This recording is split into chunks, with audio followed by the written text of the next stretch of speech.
passionate commentary around. From pro to high school, Jalen's got the insight and energy you crave. Catch all the action weekdays from 5 to 7 p.m. on the Centex Sports Network, only on YouTube. Join the conversation and elevate your sports knowledge with Centex Primetime. Don't miss it. Need video or audio solutions? Lighthouse Streaming, a full-scale media agency, can transform any event. Check this out. We're talking live streaming that's crisp and clear, event audio that hits every note, and church video and audio solutions that'll enhance worship. Corporate events, we got those on lock too. From concerts to conferences, Lighthouse Streaming and Audio makes your vision shine. Book your appointment now at lighthousestreaming.com or call 254-252-4206 for a free consultation. Let's elevate your event and light up the stage. What's up, everybody? My name is Jalen Gillis. You may know me from Centex Sports Network. We're starting a new platform, Recruit 254. Our mission is to highlight the amazing student athletes of 254. So if you're in the Waco, Killeen, Temple, Mart, Marlin, or any surrounding 254 areas, follow this platform and join the movement. Recruit 254. 254, let's run it up. We can't be the guys that's gonna be timid and not knowing what's going on. You play hard, you play together. I mean, that's all we ask. This is what we all have to do. Be locked in, focus, just be disciplined, all right? Now I feel like Kyrie, I'ma have to take the shot. If they tryna call me dog, I gotta hit the block. Started from the bottom, but we made it to the top. And I told them time is money, that's why I don't ever stop. I got my black hoodie with a rollie on, eating pasta like Corleone. I don't got time for no fake boy. If you got the money, gon' show me some. I got 2 whips and I'm self-paid. Never got help, bro, I'm self-made. Started from the bottom, but we made it to the top. And I told them time is money, that's why I don't ever stop. Hey, what up, say?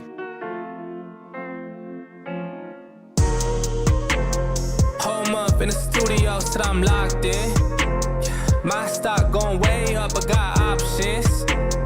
Yeah, they fine, but stop playing, you not him. Wait, the numbers going up.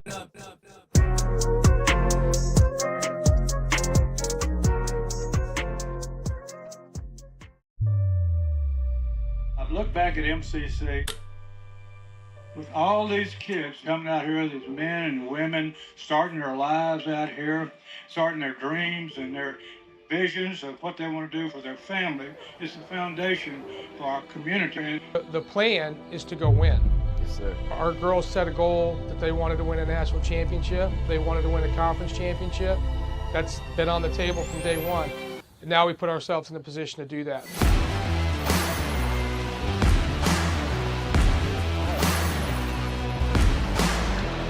Pitch hit in the air and deep to left field. Going back is Rayvon Morgan at the wall. He leaps and he makes the catch for the third out. On the line, too much to give in. If you think it's over, then let's start it again. The planets alive, the stars burn bright. The sun goes down, we keep going all night. Going back down, the moment is now. Don't miss out, we're never turning around. That is your Going back to hit it. Got 8 seconds to prove you're worth the price of admission. And you got Baylor Scott and White Health along for the ride. So square up. You got this. MCC has definitely benefited me most on not only what I want to do, but who I aspire to be. Expect every professor to help you become who you want to be and more. Create your own success at MCC.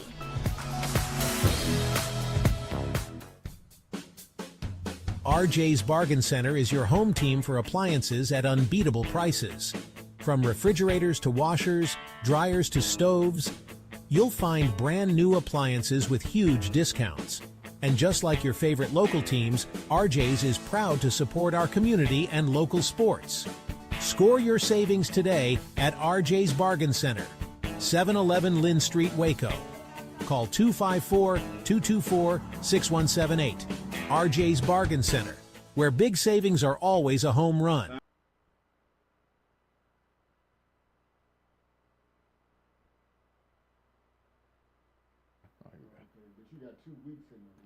Hey, what's going on, everybody? Welcome back into Centex Primetime. Jalen Gillis here live once again here on Centex Sports Network. Hey, we want to thank everybody for tuning in with us here today on Centex Primetime. We've had a lot of fun this week already halfway through the week, almost a week away from Christmas.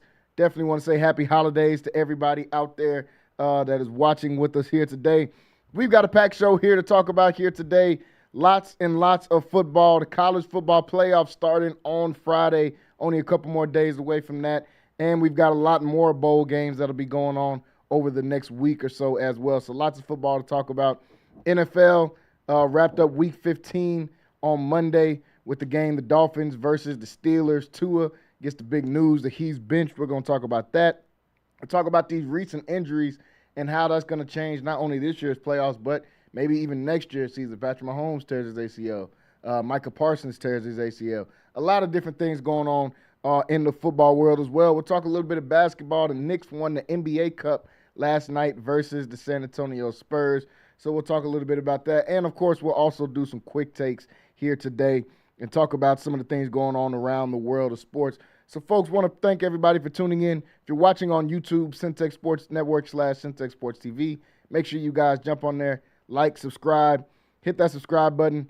Also, jump onto the website, CentexSportsNetwork.com as well. Free subscription, just need your name and your email to get signed up. You can go on there and catch all of our content. That includes MCC basketball, which is in full effect, just a couple of weeks away from conference play, starting, I believe, halfway through January. Right after that, we'll have MCC softball starting at the end of January. First week of February, we'll have MCC baseball starting as well. So a lot of content coming up. Make sure you guys go over to CentexSportsNetwork.com and check us out on there. Well, folks, we're going to jump straight into the show here today on Centex Primetime. Joining me here back in studio, we've got the WISD Hall of Famer, former Texas Tech Red Raider, and former San Diego Charger, Mr. Wayne Walker, in the building with us. Wayne, what's going on? Hey, what's going on, Jalen? Central Texas. Yes, sir. Yes, sir. Well, Wayne, a lot has transpired since the last time you got a chance to come on here, so we got a lot of things we have to cover.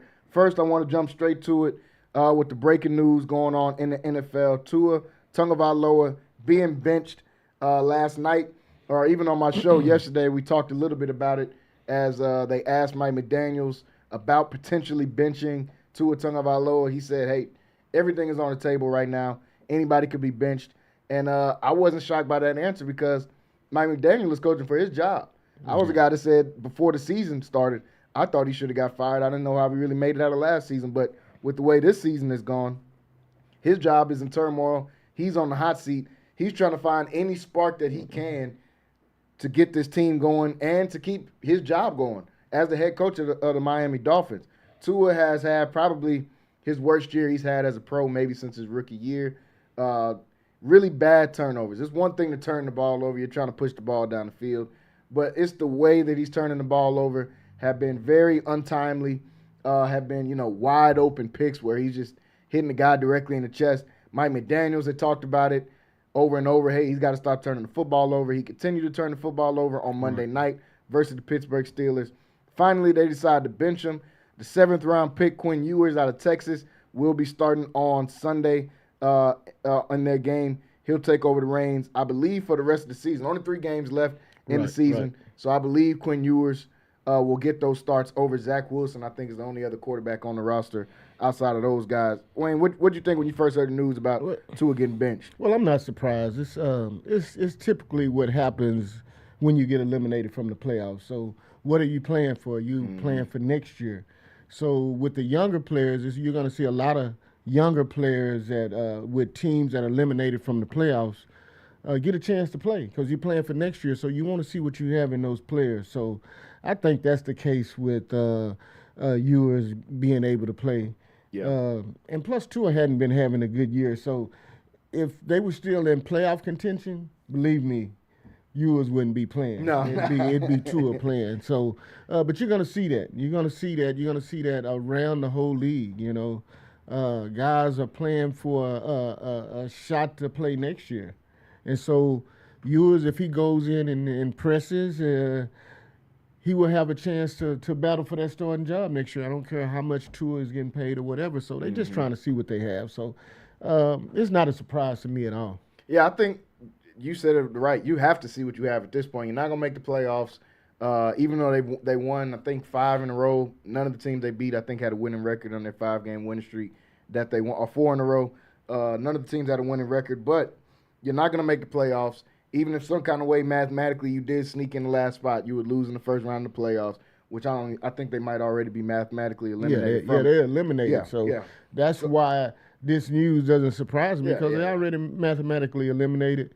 So you're gonna see linemen, you're gonna see receivers that hadn't really played, because with the guys that's been playing all year, they know what they have. Like I think they Judan, they let him go. They released him. So I mean, you've already seen what you wanted to see out of the players that's been playing all year. So now these guys that hadn't gotten a chance to play will be playing. Yeah, Quinn, if he gets in, like you said, he impresses in these couple of games. He has 3 starts playing against the Bengals on Sunday this week coming up. Maybe you could see Quinn and they'll say, hey, let's actually give this thing a shot. Let's try to rebuild. Because the Dolphins are in rebuild mode. They traded half the guys off their team this summer. Tyreek Hill had one of the worst leg injuries we've seen in a while at the beginning of the season. So you're in full rebuild mode. You got to find a quarterback. You got your running back. Devin Achane, I think, is 3rd in the league in rushing this year with almost 1,200 yards so far this season. You got your running back. You got to figure out, what do we have with Jalen Waddle? Is this guy that's been kind of inconsistent in and out of the lineup, didn't really step up as a number one in Tyreek Hill's absence. You got to figure out, is there anybody on the defensive side of the ball that we keep with this unit? You said they already let Judon go earlier this week. So they're just trying to rebuild and get ready for next year coming up. So Tua, there's already started the conversations of, does this mean Tua will get cut going into next year? Tua's cap hit, I believe, would be the largest in NFL history if he was to be released from the Miami Dolphins. I believe it would end up being a $99 million cap hit if they decide to get rid of Tua. $54 million guaranteed compensation for next season, plus another $3 million guaranteed on his salary for 2027 if he remains on the roster through March 19th or March 13th. If the Dolphins trade him, that number drops to $45 million, but they would have to find somebody to make the contract. How do you see them trying to resolve this Tua? Like you said, the cap hit will be huge if they cut him. If you trade him, that would be cool, but somebody's got to take that $54 million guarantee that he'll have next year. I can guarantee you he won't be traded. But this is what I can say, and this is the way I look at it, Jalen. You have to look at it like this. If you was come in and he's lights out, then I can see them doing that. I can see them releasing them and letting them go. It's the same example you would get with Denver when they moved on and they found their quarterback with Bo Nix. So it would be that same type of deal, and then you can start rebuilding through the draft. But the thing about Denver and what Denver had when they let Russell they already had a defense. And they had some good young players around. They had a receiver. They had Cortland Sutton, and so they had some pieces around. But with Miami, you don't even see any pieces. Like you said, the running back. Yeah, it's pretty much, a couple of more guys that you can say that's solid. We don't know what you're getting with Tyreek Hill. No. Like you said, Waddle can't step up and be a number one. He's clearly a number two because he didn't set the world on fire either once he had a chance to step up and be that number one. So they, I don't see him doing that, but it can possibly happen if Ewers comes in and he lights the world on fire and he's throwing it and he's balling out. But other than that, it's not going to happen. It could almost bring that spark, that extra spark back to the team to help you figure out, man, who can actually play out here. Like you said, there's a couple of guys that had the bright spots, Devin Achane, Jordan Brooks on the defensive side of the year. He's one of the league top leaders in tackles. There's a couple of guys, but outside of that, we got to figure out what do we have. Same way they're doing it at quarterback, same way they're really going to do it at coach. Okay, Mike McDaniel, can you coach a Quinn Ewers guy? Because if we feel like he's good, but you're not the coach for him, then we're going to move on from Mike McDaniel as a coach. So the Dolphins are kind of in limbo right now. Like I spoke about yesterday when I was talking about the Baylor Bears. The Dolphins are kind of in limbo right now. They got to figure some things out. There's some things up in there. And then, Tua is not the most popular teammate among his team. He said some things. He's called some guys out. And so when you're a leader, and you're a leader of a team, and obviously that's that quarterback. You have to have guys that's gonna go out there and fight for you. Yeah. And I don't think he has guys that really want to go out and fight for him. And it's from what I'm hearing, there's a lot of guys that's not happy with him and some of the things that he said in the media. So. Yeah, and I'm not surprised about it. I mean, like you said, the things he said in the media, he started to point the finger at some of his teammates first. Remember in the summertime, he had the back and forth with Tyreek Hill because of Tyreek Hill's comments. Then he starts to point the finger a few weeks ago at management and at the coaching staff. Said that's the higher-ups. That had nothing to do with me. So after the writing was on the wall with Tua. And that's why I say you can see this happening. And the thing about it, if you go out and you ball out, I mean, if you go out and ball out, you have no problem. You nobody say care what you want. say. They don't care. If you going out there and doing what Josh Allen doing, ain't nobody having anything. Yeah, exactly. They're not going to question anything you say. They'll get rid of the coach and they'll do what you want them to do because you're that franchise guy. You're that number one guy, the face of the franchise. So they'll go and they'll do what you want to do. But he's not the face of the franchise. So they still haven't found that yet. Yeah. Right now, that would be A-Chain. That's the only guy. And like you said, Brooks, I'm the only two guys I can see making a Pro Bowl this year. So they have a lot to deal with. They have a lot to figure out. And it's going to be a long off season for the Dolphins. Long off season and a lot of money questions that have to get answered. Those are the toughest questions whenever you're in management or you're a head coach or any of these things is figuring out how to make this cap work, especially if you're considering benching a guy that's fully guaranteed another almost $60 million for this next year coming up. So a lot of questions to be answered for the Miami Dolphins. I want to talk about another organization that's got a lot of questions to be answered. That's the Cincinnati Bengals. Who the Dolphins are actually playing against on Sunday. Joe Burrow has had a lot of, as some people would think, alarming comments really in the last few weeks leading up. We know he was out for a majority of the season, rushed back from his turf toe injury to try to give them a chance to make the playoffs. Didn't work. They lose 2 out of the next 3 games. They're eliminated from the playoffs. Right now they're sitting at 4-10 on the year. Joe Burrow over the last couple of weeks has said things like, I've got a lot to think about. I think a couple of days ago they asked him, his future with the Cincinnati Bengals, what does that look like? And he says, I got a lot to think about on that. So you can see the frustration starting to set in. I said last week on the show, it reminds me of the Andrew Luck situation. A guy's getting hit over and over and over. First year, you're like, I'm just got to push through it. Second year, third year, fourth year, fifth year. And all 5 years, you got the worst offensive line in the league. Your team is still in playoff contention because you're so good, because Jamar Chase is so good, T. Higgins, but he's constantly injured. It doesn't seem like the organization is trying to fix that. They've been needing a defense for 5 years. Doesn't seem like the organization is trying to fix that. I think Joe Burrow was contemplating a lot of different things, and he might have almost even lost that love for the sport that it seems to have and that fire that he seemed to have. Even Jamar Chase said, hey, I've never had to really check on Joe Burrow before because he's always been the leader of everything going on. He said, I might have to change that up now. I might have to go and check on Joe and see what is really going on. What is his feelings like? What is he thinking about this organization? So what have you thought about this whole Joe Burrow situation and his comments over the last few weeks with this organization? Well, just like you said, I mean, a guy gets tired of being hit. He's a great quarterback. Great quarterback. But he's made enough money now that he can retire for the rest of his life. He's good. You know? So, I mean, you do think about those things because you go on the field to win. And if your organization and the people around you are not giving you a chance and an opportunity to win, then what are you going out there for? Yeah. You know, for one, I just think Cincinnati is in the same situation as the Dolphins, who, like you say, they play each other this week. They still have a lot to figure out. They built their team totally backwards. Yeah. A lot of times you build your team from the trenches out, and you build the trenches first, and you build those pieces, and then you start to put together. But they started with their skill positions. They started with the quarterback and the receivers, and they're great in that part, but then their weakness is the line, and that's on both sides of the ball. And so if you're looking at a unit, and a strong unit for Cincinnati, it's just their skill positions on the offensive side of the ball. You can't find anything else to talk about on Cincinnati but the quarterback and the receivers. That's it. And the running backs. Yeah. But that's it. And then their defensive end, Hendrickson, who had a great year last year, comes back this year and he shoots a blank.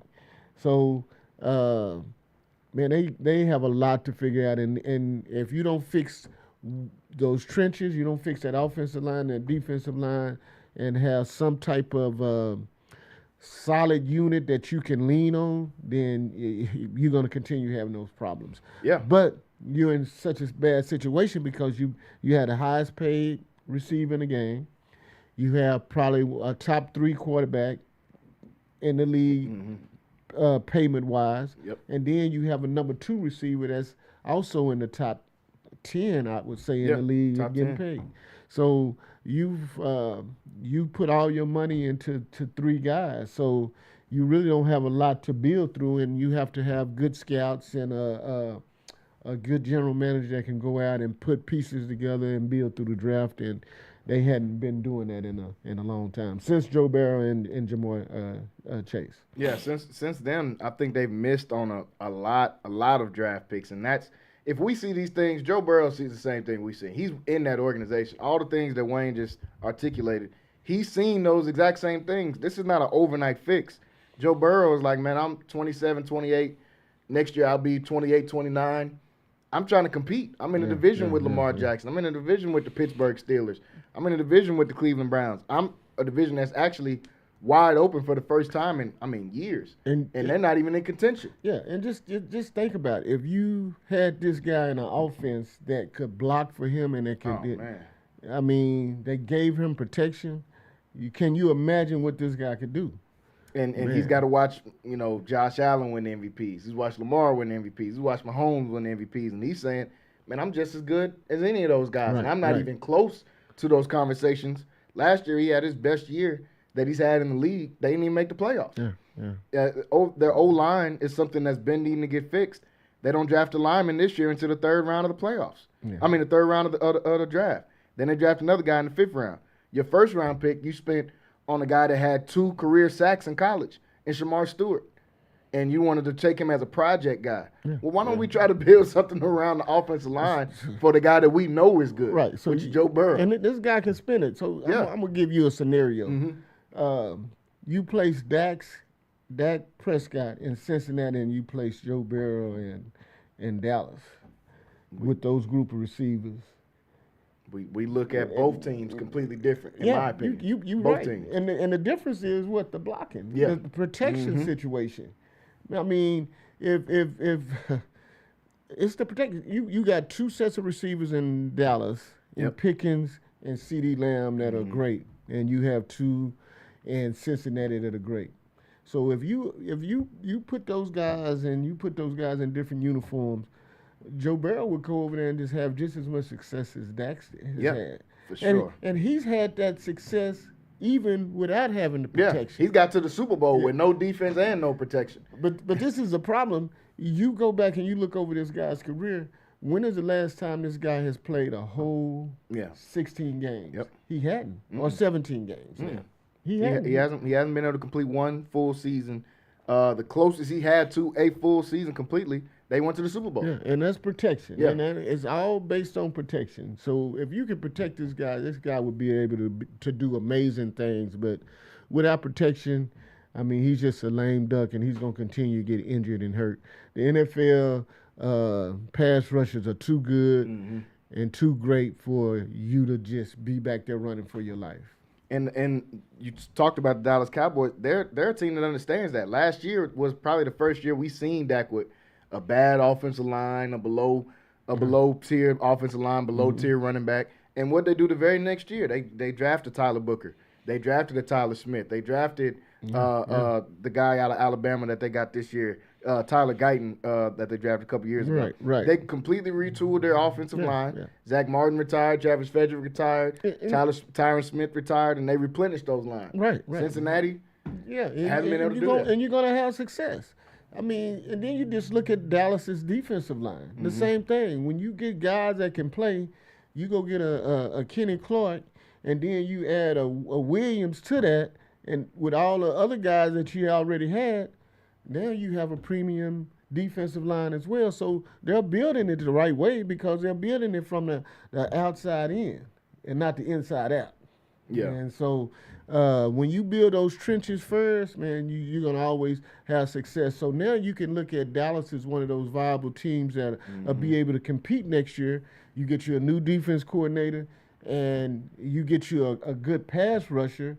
Instead of your interior, you get you one guy that can rush the passer, and you're right back in there. And that's what was so successful when they had the guy from Washington, because he had pass rushers, and it made the secondary look good. It's the pass rush that makes the secondary look good. Yeah, exactly. So we figured that out in Dallas. Yeah, you figured that out. So, Cincinnati is they're going to have to do the same thing, and that's a blueprint for them being able to be successful. Is they just need to see what Dallas has done. It's a team that went from a bad offensive line and a bad defensive line to now just kind of rebuilding those things up. And they did it through the draft, and they did it through some trades. So Cincinnati's got a lot of questions to answer. Joe's thinking the same thing. We're all thinking, can you do that in a year? Can you fully rebuild that offensive line and defensive line and get them to a competitive standpoint? And I'm sure he's trying to hold their feet to the fire and ensure they do that, or say, hey, just trade me and send me somewhere else, and we can restart this whole thing with another team. So that's going to be an interesting storyline as we get closer and closer to the offseason. They're 4-10 right now. I think they do have their first-round pick, so they could potentially have a top 5 pick in the draft. Does that change Joe Burrow's mind on will he stay or not stay? I'm not sure how much that'll help him. Yeah, that can't get you number one offensive line. Not one pick. Yeah, I don't care who you draft.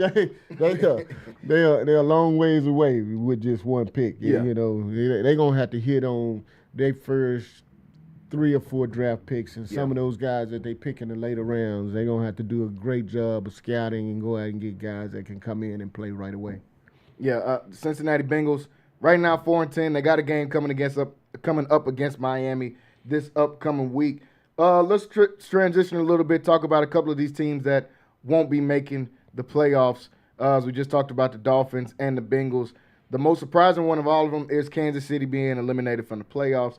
Patrick Mahomes' injury on top of it just adds injury to insult already to what was going to be considered a terrible year for the Kansas City Chiefs. This is a team that hasn't been below the AFC Championship since Patrick Mahomes has taken over as a starter. Their first time not winning the division, their first time not making the playoffs in almost a decade. So a huge, huge change for the Kansas City Chiefs. Now, on top of all of that, Mahomes has a torn ACL, and you have to worry about when is he going to come back. Now, I've seen some people saying, maybe he'll just sit out majority of next year. Patrick Mahomes is not sitting out next year. It's December right now. Yeah, he's not made that way. No, he's not made not even in the slightest. I think he got one of the quickest surgeries that they said that most reporters said that they've ever heard of. I believe he injured himself, and I think almost the next morning he was in surgery already. He wanted to get the ball rolling. You know, there's a timeline from surgery to recovery. So he said, hey, let's knock the surgery out right now.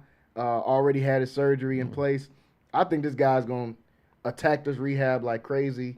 I don't know if he'll be the week 1 starter, but he's definitely not going to miss any more than 2 or 3 games to start that season. You're talking about a guy that's had that surgery. And the first thing they do is they want you to get the swelling out of your leg first before you have surgery, you know.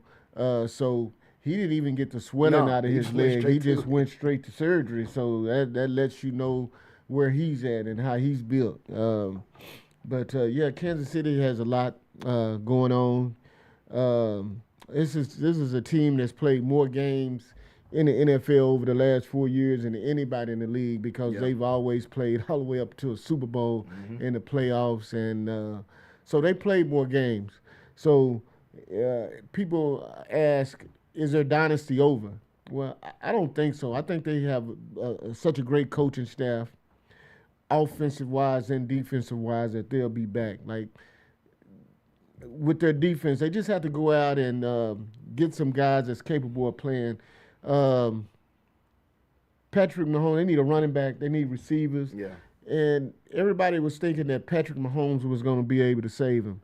But when you got guys dropping the ball all over the field, Kelsey, Rice, and these are the guys that you depend on, and then you don't have a capable running back that can get you out of situations, you're going to have problems, and they had problems.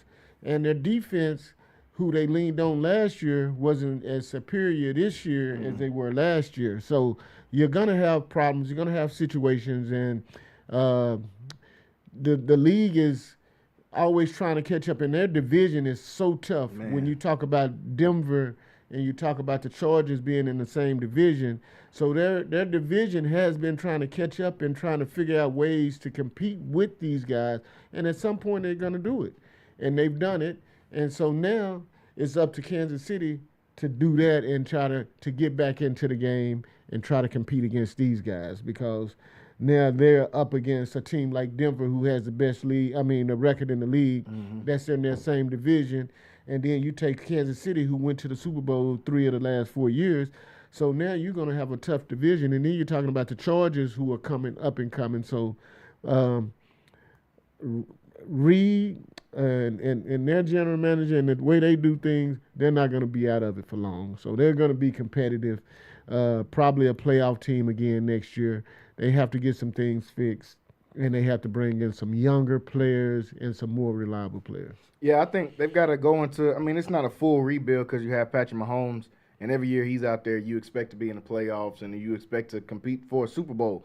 I think this version of the dynasty with Kansas City is over with. Similar to what we watched with the last dynasty we had, which was the New England Patriots. You had their run from 02 to 04. And then you had a couple of years in between where they missed the playoffs or they lost in the first round. Then they come back and had the run in 07, 08 with Randy Moss. Then they had some years where they missed the playoffs. Tom Brady gets hurt, similar to Patrick Mahomes, tears his ACL. They got to reset a couple of years. Then they have their last dynasty run from about 2014 to 2017, 2018, somewhere in there. I think this version of this dynasty is over. But when you have Andy Reid, when you have Patrick Mahomes, the dynasty's not over until Mahomes hangs that jersey up in the rafters. As long as he's out there, the dynasty will have a chance to regain. I think this version with Kelsey and Chris Jones, I think this version of it is done. They've got to retool, like you said. The offensive end, they've got to get them weapons. They got to get weapons. And you can't have Xavier Words as the number one. Or Rasheed Rice. I think if you can get a guy like A.J. Brown, a reliable number one that can catch the ball, a big-bodied receiver, I think that's what they need. That's capable of doing everything. You need a running back because you hadn't solved that problem, and you need another lineman or two, and you need another pass rusher. Yeah, that's what I was going to next. The pass rushing is a big problem. You need another pass rusher. I think you have great linebackers, but you need another pass rusher, and you need another defensive back. So I'm saying they're about 5 players away, at least 2 on defense, and at least 3 on offense. And if they can get those guys and they can find that combination of guys, they'll be right back in the ballgame. If you got Mahomes out there, if you get him, like you said, I think A.J. Brown will be a great name. But there's going to be other receivers open on the market. How long does T. Higgins stay? Yeah, you can get you a T. Higgins. You can get you a T. Higgins, somebody that's reliable that can catch the ball, that's going to hands catch, because you got all these guys on your team that body catch, and they're dropping balls. I think Kansas City had the most drop passes of any team in the NFL this year. I think over the last couple of years, because they were number one last year. So you got to get you somebody capable and reliable of a ball catcher that can catch the ball. At some point, you're going to have to replace Kelsey. He's still good, but he's not that guy. And he dropped a lot of passes this year that were right in his hand. So you're going to have to replace him at some point. So you're going to have to get younger there. I think he come back and he plays another year. Well, they saying he's going to retire, but I think he come back and play another year. I don't think he want to go out like this. No. So I think he comes back and plays another year or two. But their situation is fixable because you have a quarterback, you have a leader. Even though he's going to be down for a few games, you still have that guy that you can depend on, and you have two great of organization with the head coach and with Spags on defense. Andy Reid and Spags are together. They've been successful for a reason. You know, success is just doesn't happen upon you. It's because they have a blueprint and they know how to get it done. Yeah. And they will continue to get it done. I think they just got to tweak a couple of things. Like you said, running game is huge. I don't think they've had a 1,000-yard rusher in Mahomes' entire tenure in Kansas City. They need a bona fide, true running back that can come in, the Edgerrin James to Peyton Manning, the people like that can come in and really just complement the offense. And on the defensive side of the ball, they've got to find a way to get pass rush pressure. That was the reason the last 2 years, in my opinion, why, even though they got to the Super Bowl last year, but why they lost. They haven't been able to get to the quarterback. Yeah, you're going to have to get somebody with Chris Jones. You're going to have to get your edge rusher. Yeah, he's got to get somebody else out because Karlaftis, he's decent, but he's got 6 sacks. Yeah, you're not going to be a playoff team when your leading guys got 6 sacks. And he should get 6 sacks because he's not double teamed. And Chris Jones is. So he should get 6 sacks.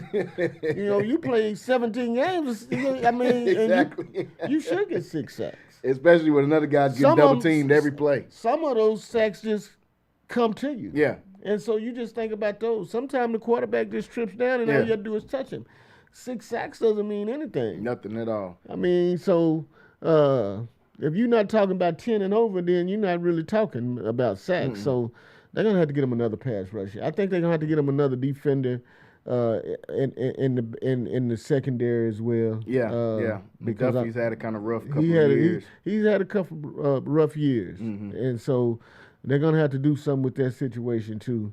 But I think that he has so much pride that he'll get better because he got picked on a little bit this year. Yeah, he did. He regressed. So, but Kansas City situation is a lot more fixable than a lot of teams in the NFL. So, I think they love the situation they're in compared to a lot of teams in the NFL. Yeah, and I seen some of the headlines and the speculation that Cowboys fans try to muddy up the water a little bit. So Mahomes, right after the injury, flew back to Dallas to have his surgery with the Dallas Cowboys team physician instead of the Kansas City team physician, and that sparked, he still loves Texas. Maybe this is his sign. I'm like, come on, y'all know y'all are reaching. Y'all are reaching. Yeah. Mahomes is familiar with all of this medical staff because these are the guys that work on him every single summer.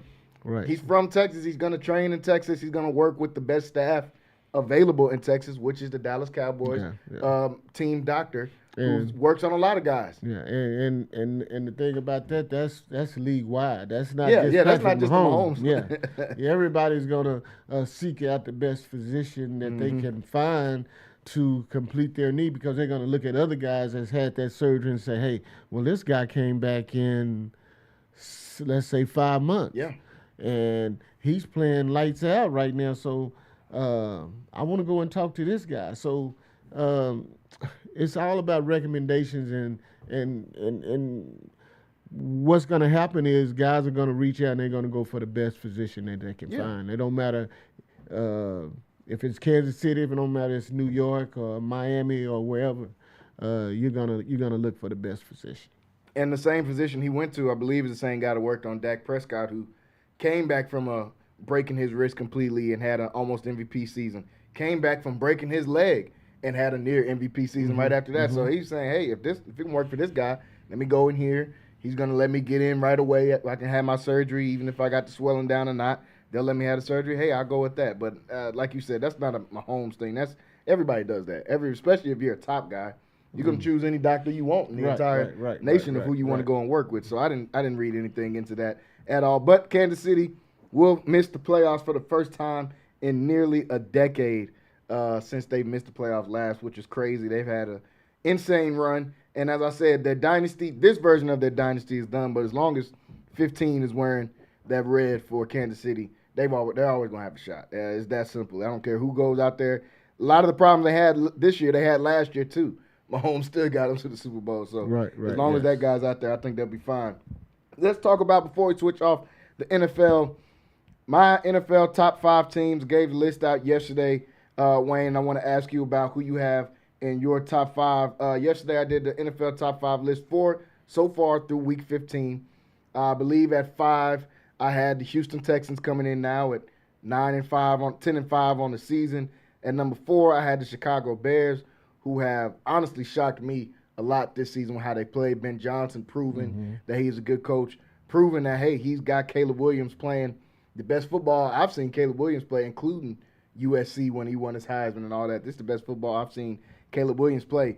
3, I had the Seattle Seahawks, who have man, they should be the blueprint, one of the league blueprints on how to draft and rebuild a team after the Russell Wilson era was done, the Pete Carroll era was done.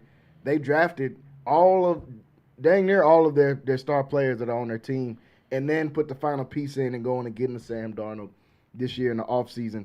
They've played great, sitting at 11-3 right now. Only team they're behind in their division is the Los Angeles Rams, who they're playing against tomorrow for who will be that top seed in the NFC West. So that's a huge game they got coming up. At number 2, I had the Denver Broncos sitting at number 2, best record in the league. Believe a 11-game winning streak that those guys are on right now. Have been playing phenomenal football. Just got a big win this past week against a really good Green Bay team. And at number 1, I had the Los Angeles Rams. Rams have been playing really probably the most consistent football out of any team in the league so far this year.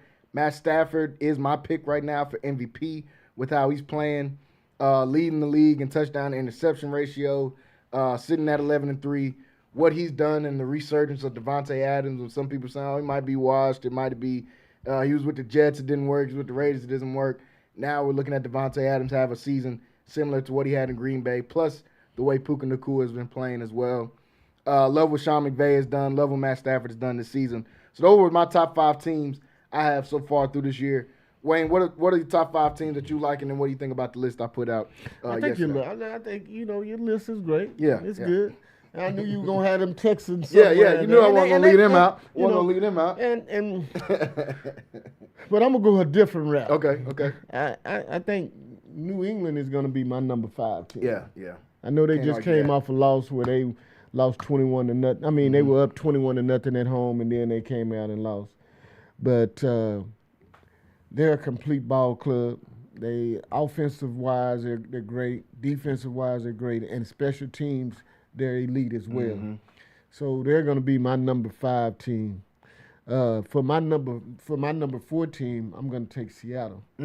Seattle is going to be my number 4 team. They resurgence. I mean, they're playing great. Defensive-led ball club with a strong offense. But they're playing in a division with San Francisco and the Rams. My number 3 team is going to be my San Diego Chargers. Okay. I mean, this is a team this is a team that paid me. So I'm going to always have them. It's just like you in the Houston Texans. Yeah, exactly. So they're going to be in my top. They're going to be in my top 5. Yeah. So somewhere in there, sure. especially when they're winning. Yeah. But no, they've been playing great of late, and they're a defensive-led team. And I think when you get to this part of the year, when it gets cold, it's December and it's January, and you have to run the ball, I think they can run the ball. And that's one of the great things about them. My number 2 team is going to be the Denver Broncos. Like you say, they're a defensive-led team. I think they, offensive-wise, they kind of lack a little bit. But my number 1 team is going to be the L.A. Rams. And the L.A. Rams have been playing great. They need Devontae Adams back to really make that push, because then you got a running game and you got a passing game. You got a great quarterback, and you got a capable defense that's young, hungry, and that attacks the ball. And I'll say Pittsburgh. I'll say Houston. I'll say San Francisco or honorable mention. So, yeah, for sure. Those guys are that's my top 5. Man, San Francisco, I leave them out, but man, those guys, Kyle Shanahan can really coach, man. You see the amount of injuries that they have. I mean, they lose Nick Bosa for the year early in the season. They lose Brandon Ayuk. He's completely off of the team now. They lose George Kittle to injury again. Like you see them continue to lose guys to injury. And continue to win. Yeah, continue to win. Fred Warner as well. Fred Warner out for the season. Their best 2 defensive players on the team, and they just keep putting different guys in, plug and play into the system. Kyle Shanahan, man, is a heck of a coach. That's why they're one of my honorable mention teams. I don't think they're better than Seattle or the Rams, but they got to be in that honorable mention because they just continue to win regardless of what gets in their way. And only 1 game behind first place. And those are the 2 best records in the NFC, is Seattle and the Rams. And they only a game behind those guys with Seattle coming up on their schedule in a couple of weeks. And we lead those guys out of the top. We lead those guys out of the top 5. Yep. So and they're 10-4 on the season. Brock Purdy had another and great game last week. In Chicago too. Yeah, I left Chicago. Chicago is one of my teams that I think all of my teams were AFC teams. Yeah, pretty much. Yeah, pretty much. Yeah. So I mean the NFC. It's nothing about the NFC that impresses me right now, but the Rams and Seattle. Seattle and the Rams are my 2 teams that I had from the NFC. Yeah, I mean, and we both were consensus on leaving off last year's Super Bowl champs, the Philadelphia Eagles. They're sitting at 9-5 right now, have really struggled. I mean, over these last few weeks, they lost 3 games in a row before they finally blew out the Raiders this past week. But when you lose 3 in a row, I know those are formidable opponents. But when you're coming off a Super Bowl, you're expecting more than that. They got the Commanders this coming up week. Obviously, I think they'll win in that. They've got the Commanders 2 out of their last 3 games. So they'll pick up some wins there with the Commanders season pretty much being over with. But they got the Bills on a couple of days right after Christmas.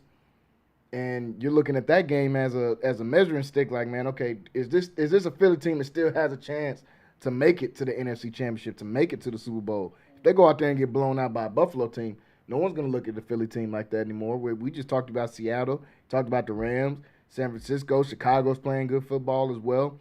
I would have had Green Bay right there if Micah Parsons didn't get hurt. I think that Micah Parsons injury really hurt their Super Bowl chances. But Green Bay has a really good team this year. So NFC's got a lot of parity to it right now. It does. With Tampa Bay and then you talk about Detroit. You do. You have a lot of parity there. And who knows who's going to come out the NFC? Yeah, the NFC is wide open right now. Philly came out last year, but Philly not looking like a top 3 team right now, in my opinion, in the NFC. So I don't know who will be coming out the NFC. If I was forced to pick right now, I'd take the Rams. But honestly, the Rams got a lot of old guys that are getting hurt. We're seeing Devontae Adams starting to get hurt. Matthew Stafford has kind of fought through injury the entire season. Does that attrition start to catch up to them? So I don't know. It's going to be fun to watch these playoffs, though, in the NFC especially. But those are our NFL top 5 teams that we have for right now, just through Week 15. We'll do another one next week after this week because there's some shakeups that are going to happen after this week coming up. And I want to talk about some of those games. For Week 16, starts off tomorrow, Thursday Night Football, probably the best Thursday night game we've had all year long. I was actually mad. I seen people complaining, saying, man, how do you put this game on a Thursday night? This is essentially for the division championship, and they get 3 days of recovery in between to go out there and play this game. But the Los Angeles Rams versus the Seattle Seahawks is tomorrow at 7 o'clock. Seattle is favored. They're at home. They're favored by just 1.5. So that shows you that Vegas doesn't know what to do either with this game. This is as even as a matchup could be, in my opinion, with these 2 teams. Sam Darnold has played decent football this year. Jackson Smith and Jigba is a candidate for the Triple Crown this year. I mean, he's a guy that's playing phenomenal, 1,500 yards on the season. He's been playing great. Matthew Stafford, 37 touchdowns to just 5 interceptions. I mean, he's playing out of his mind right now. Kyron Williams playing great. That young defense that you talked about, really for both of these teams. Both of these teams drafted phenomenal. All their best players on defense are guys that they drafted. So both teams doing a phenomenal job so far this year. See Devontae Adams still listed as doubtful in this game. I don't see how he will be able to come back. They said he's going to be a game-time decision, but I don't see him playing on 3 days. Man, I'm a receiver, and I know you need your hamstrings to play football and to play receiver because you cut and stop and explode so he's not playing. And just 3 days of recovery at that. He's not playing. With a full week, I don't think he'd have been playing. With 3 days, it's almost like, man, for sure. That's a 2-week injury. That's a 2-week injury at the least. Yeah, the least. You're going to be playing hurt still in 2 weeks. Yeah. If you go out there. But who do you like in this game tomorrow? It's going to be a close one. I'm taking Seattle in this game, and I'm taking Seattle because they're at home. And because Devontae Adams is not playing. And I think that Seattle, when you just have one reliable receiver and Jackson Smith and Jigba. No, I'm talking about Nakua. Puka Nakua, for the Rams. So when you have Nakua and you just have that one receiver, which they hide him a lot, they put him in motion, and they do a lot of different things with him. McVay has been great in disguising whatever they're going to do, and he lets motion determine what defense, what they're going to show, and this, that, and other. So I think they'll be able to stop him just with him. If it was a Devontae Adams that was playing, then I would say it would be the Rams. But without that double threat, I see Seattle winning this game. And I think their defense is tough. And then I just think that they can run the ball, and they're balanced on offense as well. So I'm taking Seattle. Yeah, I think this one is splitting hairs. I'm taking Seattle as well, and it's really just because they're at home in this one, man. I think both these teams are as evenly matched as you can get. With Devontae Adams being hurt, that, like you said, now they get to single in on Puka Nacua. That changes the coverage that they're going to be looking at as well. Matt Stafford obviously gives you a chance to win in any single game. But the way the Seattle defense has played over the last, 5, 6, 7 game stretch that they've had, they've been playing as good as defense as almost anybody in the league. I love their young secondary they have out there with the Devin Witherspoon that they drafted, Nick Emmanwori they drafted this year out of South Carolina. Them adding DeMarcus Lawrence from the Cowboys has been huge for them. I think they got 5 guys on this team that have 5+ sacks on the season. Like, this defense will get after you. They're young. Love the way that they've been coached so far this year. So I'll take Seattle in this game. I think it's going to be a really good game. Probably the best Thursday night game that we've had all season long for sure. I'm going to be front and center watching. Yeah, definitely. I'll be tuned in. On Saturday, Philly will be playing against Washington. We all expect Philly to win in that one. But the night game, a huge, huge game with a lot of NFC implications on it. Chicago Bears versus the Green Bay Packers. These are two of the last 2 teams that don't play in a dome in the northern region in the NFL. So it's going to be freezing cold. We just watched Shador and the Browns struggle to even get first downs last week versus the Chicago defense because it was 1 degree outside. Plus the Chicago defense is leading the league in turnovers by a lot so far this season. As I said a second ago, Green Bay, one of my favorite teams to watch so far this year. I love the way they've been playing. But that injury to Micah Parsons, a guy who I think had 50+ quarterback pressures so far on this season, and the next closest guy is Rashawn Gary, and I think he had 20-something quarterback pressures. That's a huge loss that you're losing right there, Micah Parsons. He changed the way that we viewed this Green Bay defense. With him being out, it honestly changes my perspective on how I even view this Green Bay team. I think Jordan Love is playing good football. I think Josh Jacobs has had a good year. They finally found something the last couple of weeks with Christian Watson, that receiver, but then he goes out and gets right back to IR where he's been for the majority of the season. So they're battling through some injuries, and I think I'm going to give Chicago the edge because of that. They're playing at home. It's going to be freezing cold out there. Their defense is very, very opportunistic. They're leading the league in turnovers. For that reason, I'll give Chicago the edge in this one. But who you like on Saturday night, Green Bay and Chicago? Man, it's going to be like in the single digits. Yeah. And I'm taking Chicago. They're at home, and they've been trending up. They've been playing better and better as the season progresses. Absolutely. I think the injury to Micah Parsons has an effect on Green Bay, so I'm taking Chicago. And Chicago has been a great run team, and just like when he was in Detroit, Johnson has been using that play action because they are able to run. I think that works wonders when you're able to run the ball in cold weather. You got the formula. I'm taking Chicago Bears. Yeah, the way they've been running the ball is really, that's changed everything for the Chicago Bears team. DeAndre Swift is off to a great start this year. He's almost rushed for 1,000. But the young dude they got, I was trying to remember his name, Manunga, the guy that they've got there, they gives him that power back to kind of switch it up. Him and DeAndre Swift together have 12 touchdowns on the year. When you couple that with the way Caleb Williams has played as well, Chicago is a dangerous team. I didn't think it was going to be this early. I seen them trending upwards. Even last year when they had a bad year, they started out the season good before the wheels kind of fell off of that team. You add Ben Johnson. I thought it was going to take a couple of years for them to get to this point, but we were talking about the NFC North as one of the best, if not the best division in football, and these guys are dominating in the NFC North. So this is going to be a huge game on Saturday to see between these two teams. Also on Sunday, first game is one that Wayne, I know you'll be tuned into. I almost said San Diego. The Los Angeles Chargers are playing against, as Rocky would say on here, America's team on Sunday, playing at Cowboys Stadium. Man, I know it's going to be a lot of phone calls happening with you on Sunday. Yeah. And I'll be in front and center in front of this one too. Family loves to for the last few years they've been playing each other, and everybody comes to me and they want to talk about the Cowboys, and we've been on the top end of that for the last few years. Yeah. So I'm picking the Chargers. I think that the pass rush of San Diego and the way they play defense presents problems for the Cowboys, and I think we'll be able to run the ball on the Cowboys. So that's not just a pick just because I played with the Chargers. It's a pick because I'm going with my head, and I'm saying that the Cowboys will be on the field a lot as far as defense because we'll be able to run the ball. Yeah, I'm picking the Chargers in this game as well.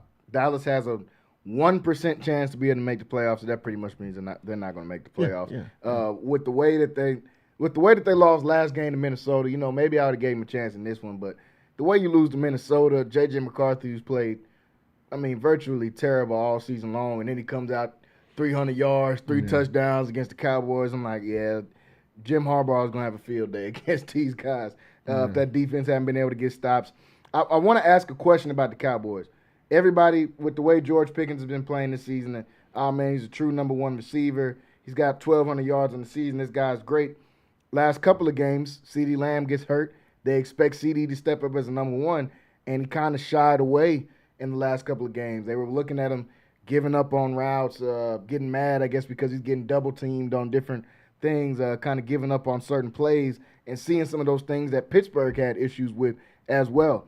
Do you think George Pickens cost himself a little bit of money in these last couple of weeks with, I guess, the way that he's acted? We saw him go back on Twitter to go respond to Richard Sherman and say all this different kind of stuff about him. You're only as good as your last game. That's what they always told me. Yeah. So he hasn't been playing well the last few games. But, man, the potential and the talent is there. It's there. And you can see it. Yeah. So somebody's going to take a chance, which the Cowboys. If I'm the Cowboys, I would tag him. Yep. I wouldn't offer him a contract, but I would definitely franchise tag him and make him play for that amount of money and give it one more year to see what he's really going to do if it's feast or famine. And but the talent is there. The potential is very, very, very high, and this guy can play. You just got to get his mind right. Yeah.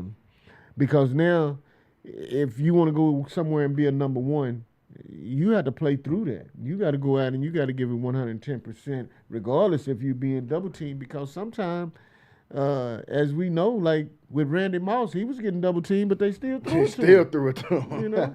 So you have to be that guy. Yeah. And so when you're that guy, you have to put 110% into it. But he's very capable. The talent is there, man. The talent is there, and so he's going to get paid. But he costs himself, and for you to be in these type of conversations at the end of the season, that ain't where you want to be. So you want to be in that conversation where, man, Dallas cannot let him go, or if Dallas let him go, somebody going to bring in the Brinks truck and they going to pay him regardless. So, I'm agreeing with you. I think they franchise tag him at the end of the season. Like, okay, let's see what this guy can do. Give him another year in the system. Like you said, the potential is there. The talent is there. You don't get 1,200 yards on accident. I don't care who you are. And don't come on accident.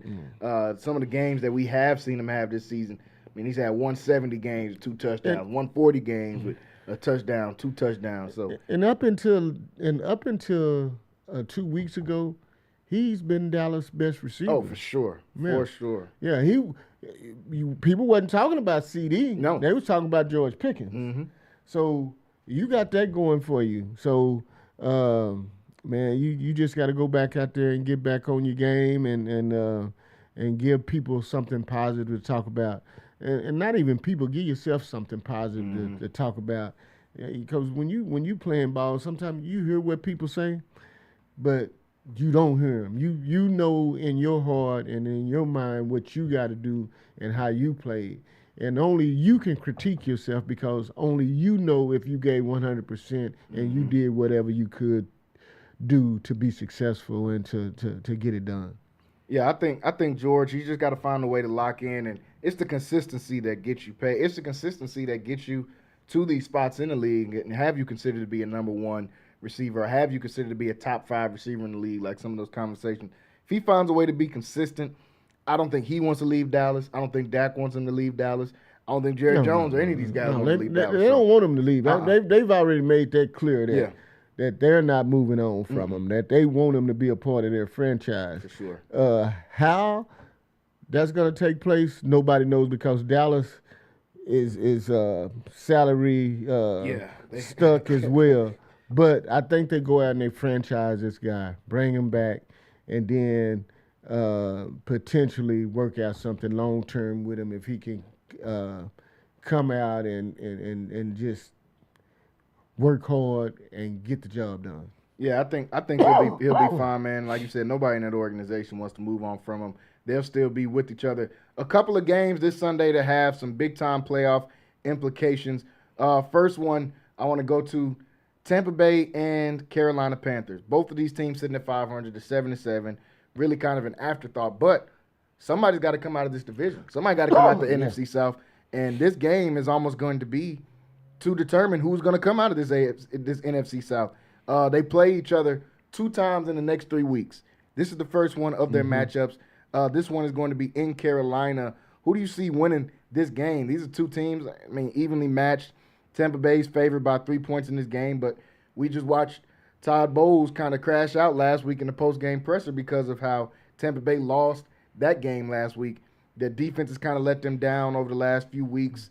Baker Mayfield's still playing solid, but they haven't been able to find a true identity. On the other side, Carolina, a team has been very up and down throughout the season, but they've had some really good high moments in the season and actually beaten some pretty decent teams. Bryce Young finally starting to come along. They got a good group of running backs with Rico Dowdle and Chuba Hubbard coming in back from injury. Terry McMillan has really emerged as that number one for Carolina so far this year. Who do you like in this one? And then just for this NFC South in general between Carolina and Tampa Bay? Well, I think Tampa Bay has a couple of receivers coming back this week. I think Mike Evans is coming back. I think that's going to make a big difference. Baker's been getting it done without these guys. So now imagine bringing these guys back in the fold. And when you bring these guys back in the fold, you have more than capable offense. And I think that's going to be the reason for Tampa Bay winning in Carolina. Carolina's a young, up-and-coming team that hadn't figured out how to win yet. So this is a big game because this is a division game. And if you win this game and then you win the next game, you're in the playoffs. Yep. Because, like you say, somebody has to come out of this division. So, but I just don't see them being as young as they are right now, figuring it out and getting it done. Yeah, I like Tampa in this one for those reasons you just said. I think they've got all the experience. Baker Mayfield knows what it's like to get to the playoffs. Todd Bowles knows what it's like to win a Super Bowl. I mean, they have all the experience in the world. Carolina is an up-and-coming team. We don't know what their head coach will be able to do in the playoffs. We've never seen Bryce Young in the playoffs. We've seen some of these guys on Tampa Bay in the playoffs. Mike Evans is a Super Bowl champ. Levante David's a Super Bowl champ. And their defense, we know anything about Todd Bowles' team, their defense is going to be. That's why he was so mad last week that they let Atlanta and Kirk Cousins come back and 10 points in, I think, 2 minutes or whatever it was like that. Yeah. So I think their defense will step up. They're getting some of those guys back in the receiver room. So for that reason, I'll take Tampa Bay in that game as well. Some other games with playoff implications. The Jacksonville Jaguars, who are leading the AFC South, playing against the Denver Broncos, who've won 12 games in a row. They're 7-0 at home. This game is in Denver. No way I'm not picking Denver in this game. They haven't lost a game at home. I got to take the Denver Broncos. The way that their defense has been playing all year, going to possibly break the sack record for team sacks in a season.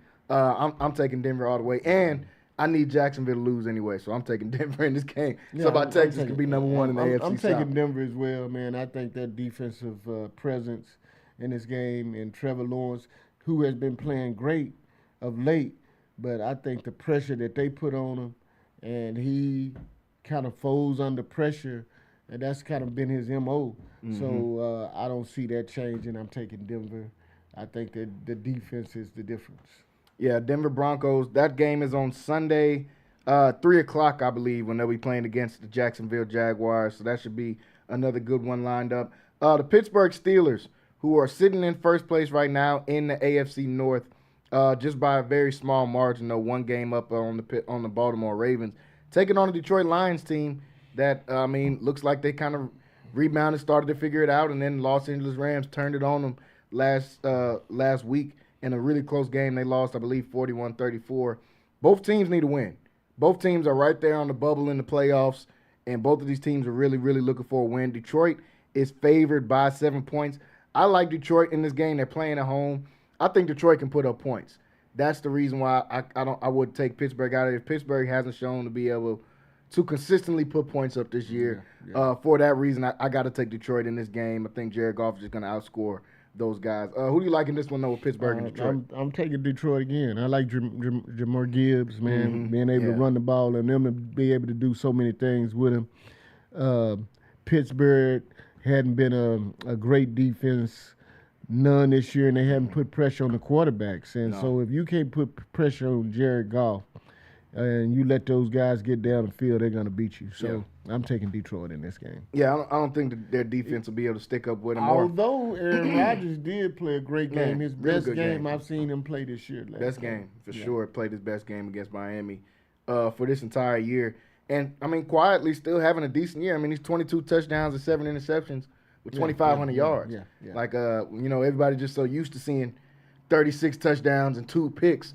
So we think that this is still a good season, though, for Aaron Rodgers, and they're still sitting in first place in the division right now with the tiebreaker over Baltimore. They have an Arthur Smith offense. Yeah, exactly. And so that's relying on running the ball first and play action and things of that nature. So you're not talking about a McVay type of offense. You're talking about an Arthur Smith offense, which you just need to go out and be productive, and he has been productive. Last one, New England Patriots playing on Sunday Night Football, sitting at 11-3 right now, playing against the Baltimore Ravens at home. This is a desperation game for the Ravens. This is a game you've got to pretty much win out in order for you guys to have a chance to make the playoffs.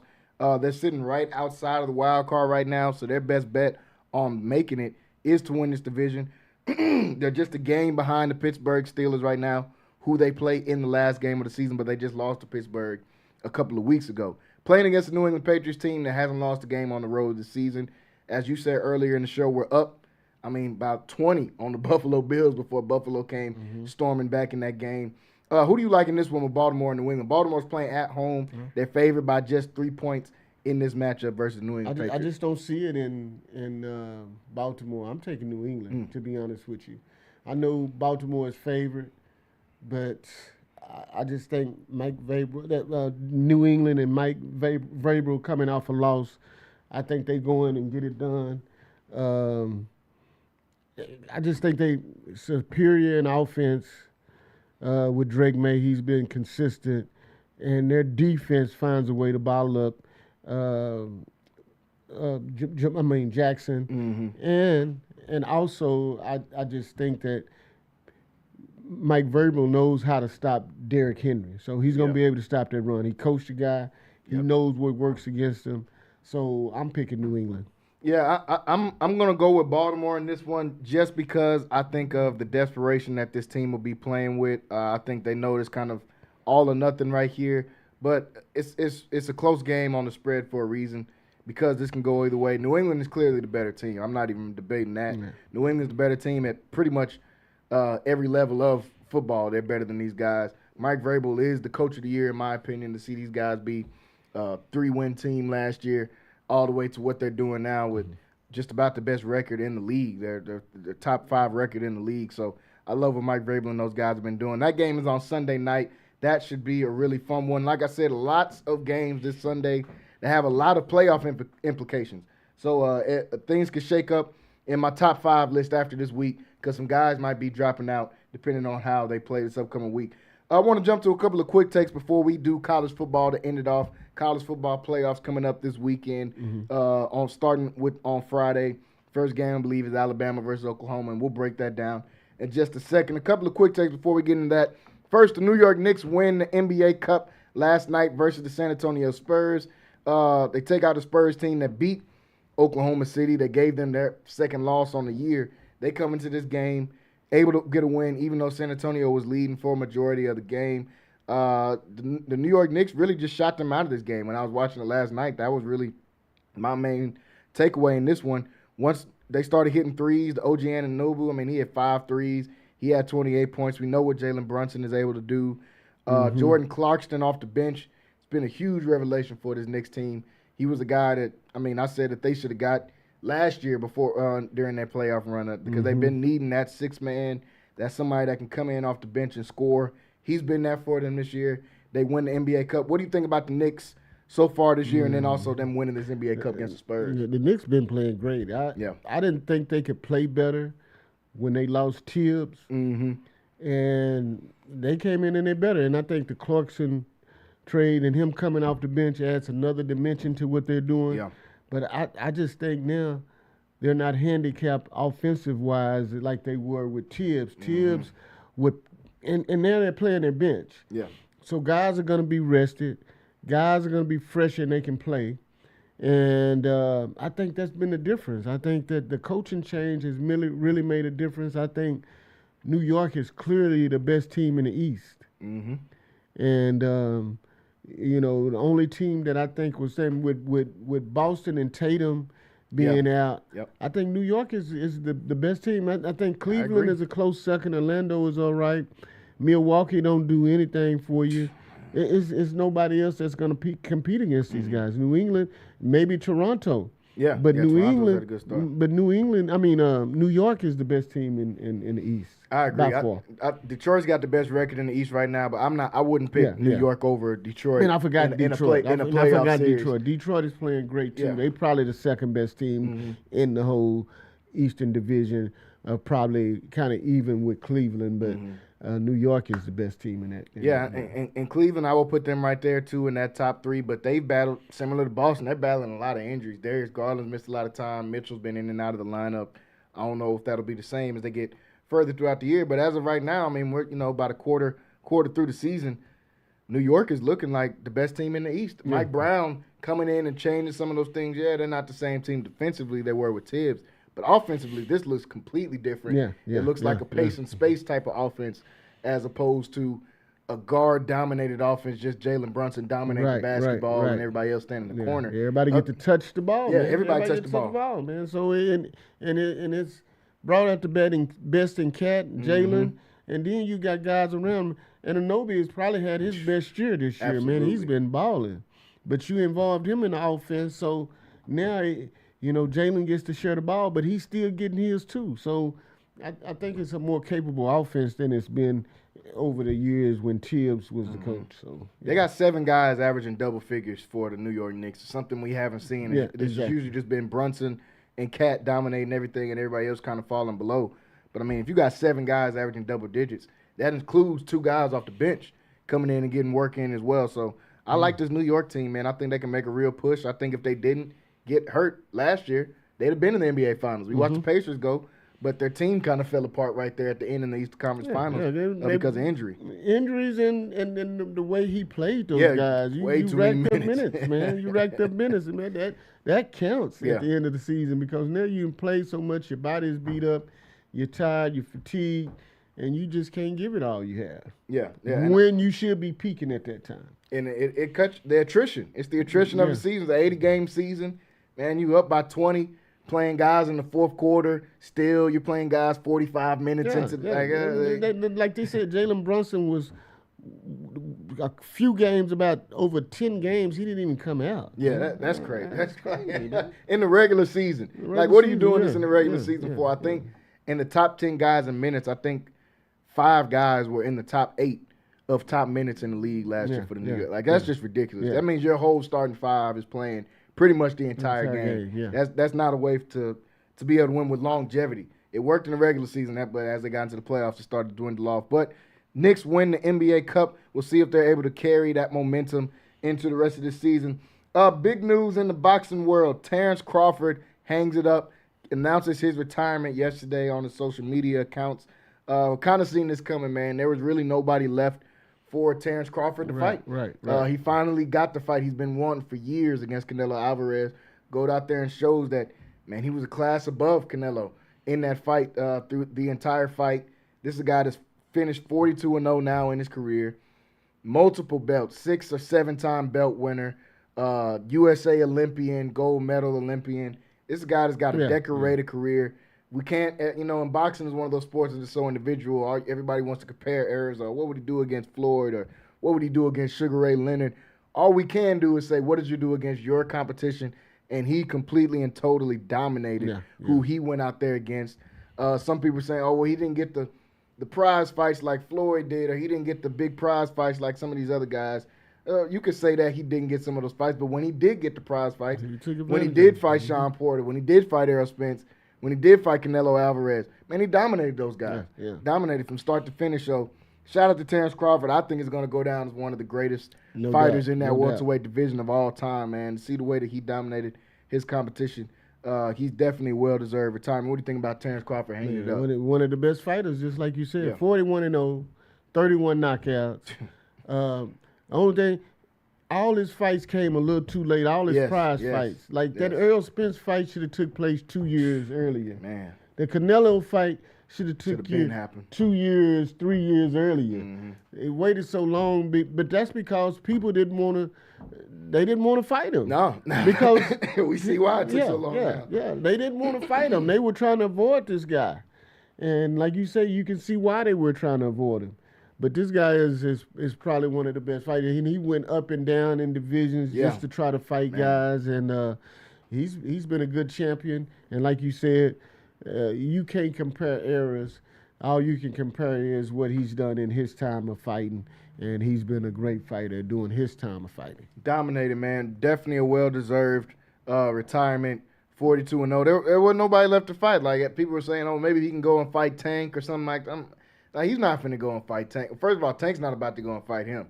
We're talking about a guy that moved up from 145 to 170 with no warm-up fights, no nothing, and dominated Canelo, who's also going to be in the Hall of Fame. So this is a different type of guy, man. Terrence Crawford is a one-of-one type of fighter. Definitely love watching him in his career. There's a fight coming up this weekend that I have mixed feelings about. Jake Paul is fighting once again, this time on Netflix. This time, for the first time, fighting an actual boxer. He won't be fighting a 66-year-old Mike Tyson. He won't be fighting other YouTubers. This time, he's fighting against Anthony Joshua, somebody that I'm not, the biggest fan of. But Anthony Joshua got to go and knock this guy out, man. If you want to save any face on your reputation, you ran from Deontay Wilder for years. You ran from Tyson Fury for years. You didn't fight anybody in the heavyweight division. If you want to even be considered as anybody in the heavyweight, you got to knock this dude out. At the end of the day, this guy's a YouTuber. I know he's been practicing boxing for 3 or 4 years.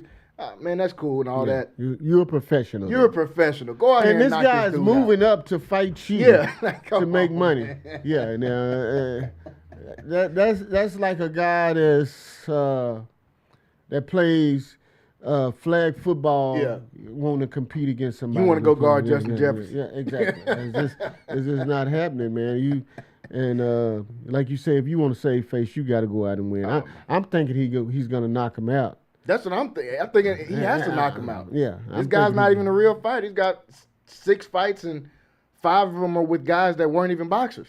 I mean, he's got his first fight against Nate Robinson, like a basketball player. Like, if you're Anthony Joshua, you got to go and knock this guy out. And if he doesn't knock him out, and Jake Paul somehow wins this fight, I think all of this stuff is rigged. I was already thinking some of his fights is like, man, this is just for some money or something. But if he goes out and knocks out Anthony Joshua or something like that, I'm going to say, oh, man, they selling out for the money or something like that. Ain't no way Jake Paul going out here and knocking out belt winners. I totally agree with you. I totally agree with you on this.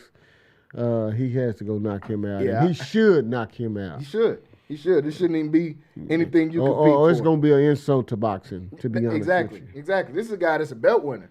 If you go out there and fight a belt winner and Anthony Joshua goes out there and gets handled, it's an embarrassment to the boxing world. I don't think there's going to be a boxer anywhere watching this fight that says, we want Jake Paul to win or something like that, because it looks like it's a slap in the face to you guys that's been training your whole life as a boxer. All these guys have been boxing and fighting since they're 3-4 years old. This guy comes in on YouTube and said he wants to start boxing. Yeah, man, I don't know. And then it's on Netflix. It's a lot. Like I said, I got mixed feelings about the fight, but I'll be tuned in to see what they have going on after I watch those Friday night games in the NCAA playoffs. Before we go and talking about some college football, one more quick take. There's a recruit in the state of Tennessee, I believe. His name is Legend Bay. He was committed to Ohio State. I think his original commitment was to Tennessee throughout his high school time. He's from somewhere near that area. The coaches loved him, all that stuff. He's a 4-star recruit, one of the top-ranked guys in the nation. Commits to Tennessee, decommits from Tennessee late in his senior year, and commits to Ohio State. Obviously, you probably committed to Tennessee, then Ohio State gives you an offer.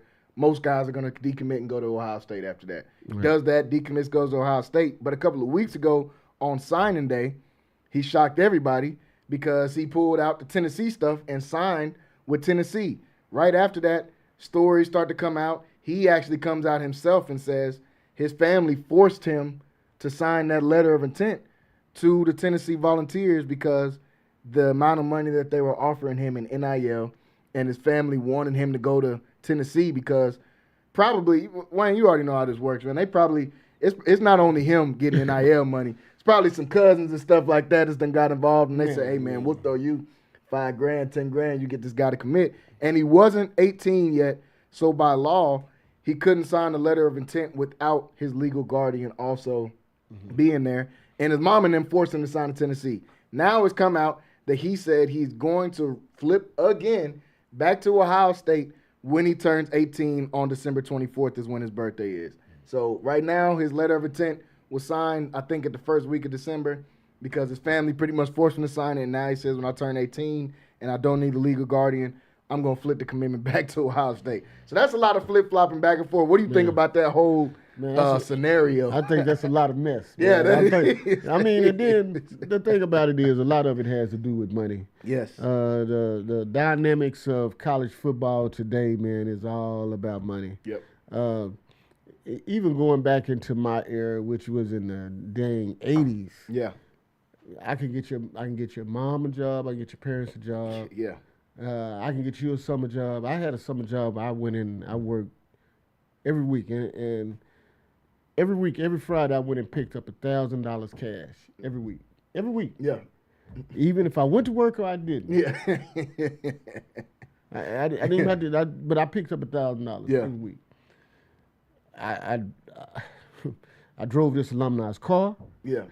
I did all of that. So if it took place, just think about over 40 years ago, 30 years ago, just imagine what's going on now. Exactly. You know, the dynamics of college sports is all driven by money. And I can see the parents forcing him, hey, we can get a house. Yeah. They trying to pay you $3-4 million. Yep. They gonna give your Uncle Lanny a job. Ray, he gonna get a job over here. I mean, they come at you so many kinds of ways, man. And sometimes you don't have a chance to think of on your own. It's really a pressure situation, and I can understand what this young man is going through because I've been there. I've been there. I switched my commitment from Texas to Texas Tech the last week of signing period. Yeah. And it was pressure because I know my people love the people from Texas Tech, and I was already committed to Texas for 2 years. Yeah. So then I changed it. But I can understand where he's coming from, man. It is a pressure situation because a lot of people don't want you to go to this certain school, and it's a lot of people that do.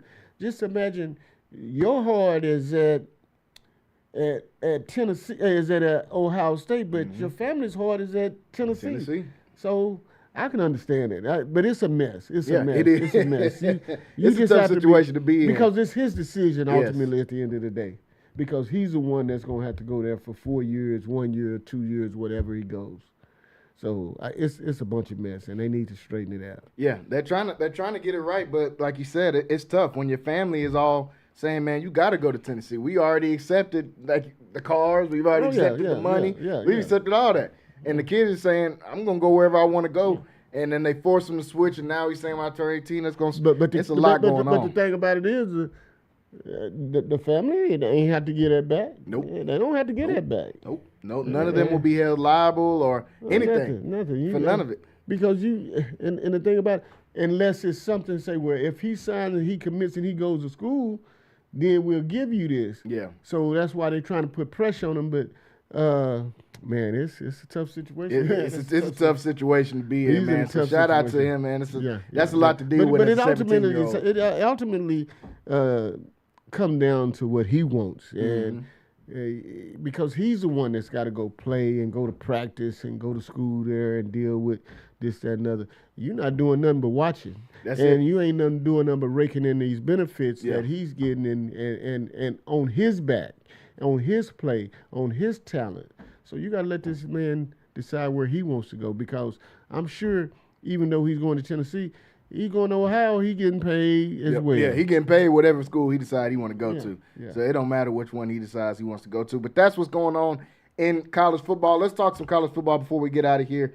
Before we start talk about the playoffs, the transfer portal is not officially open, but it seems to be wide open as of right now. We're seeing big names have already jumped into the transfer portal. DJ Lagway from Florida, Sam Levitt from Arizona State has already entered into the portal as well. Some big names that are already jumping out there. CJ Baxter from Texas will be entering into the portal.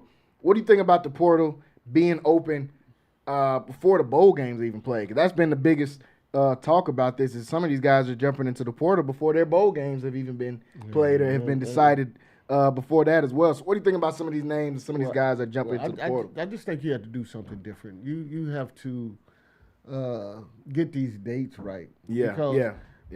These guys if you go out and you have one good year, Jalen, you get the chance and the capability of taking care of your parents and being rich before you even graduate college. What do you go to college for? To get a good job?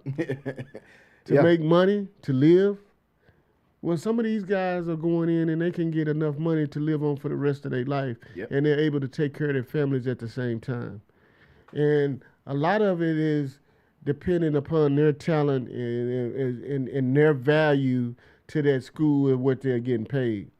And so when you have guys that's just and I would too. I would do the same thing.